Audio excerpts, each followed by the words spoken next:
On doit rappeler que 5 300 aînés ont perdu la vie depuis le début de la pandémie au Québec. C'est la moitié dans ces résidences pour personnes âgées, bien sûr, de tous ceux qui sont décédés. L'Association médicale canadienne a commandé un sondage sur la situation en CHSLD et les résultats ne sont pas très reluisants.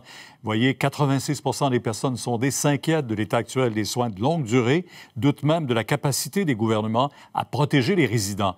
81 des répondants pensent que la pandémie n'est pas la seule responsable de l'hécatombe et que les problèmes existaient bien avant la première vague. Et 73 croient qu'il aurait été possible de réduire le nombre de décès liés à la COVID en CHSLD si les gouvernements avaient agi plus tôt. Enfin, 85 des personnes interrogées disent mettre tout en œuvre pour éviter d'aller vivre un jour dans un centre de longue durée. Tout de suite, on en parle avec le docteur Abdo Chaba, qui est urgentologue, membre de l'Association médicale canadienne. Bonjour. Bonjour. Oh, c'est un peu inquiétant, mais on peut comprendre l'inquiétude des personnes âgées avec ce qu'on a vécu en première vague.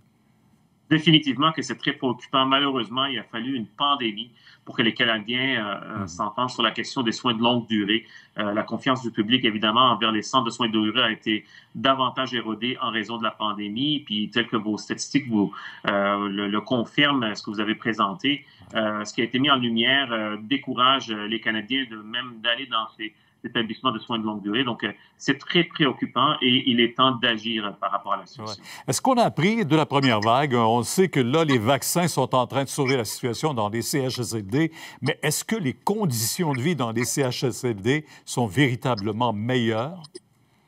En fait, on a eu beaucoup de constats et il y a eu quand même des mécanismes pour essayer de remédier à certaines lacunes qui ont été très apparentes au courant de la première et de la deuxième vague qu'on vit. Et parmi ces lacunes-là, c'était la disponibilité des personnes, donc des aides-soignants, des personnes qui pouvaient, des programmes de soutien au niveau de la formation des propositions aux bénéficiaires, par exemple, de la mise en place de mécanismes de pouvoir au niveau de ces soins de longue durée pour protéger les personnes âgées, notamment en changeant les infrastructures. On a beaucoup appris, mais il y a beaucoup à faire qui demeure et c'est ce que la population aussi nous dit dans ce sondage-là.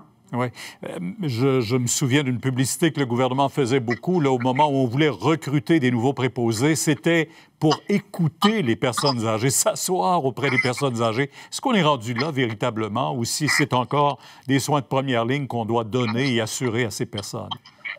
Écoutez, les deux doivent coexister. Les soins à domicile essaient de maintenir les personnes âgées dans la collectivité. C'est ce qui a sauvé beaucoup de gens quand ils étaient dans la collectivité par rapport à ce qu'il y avait dans les soins de longue durée, là, donc les CHSLD et toutes ces résidences.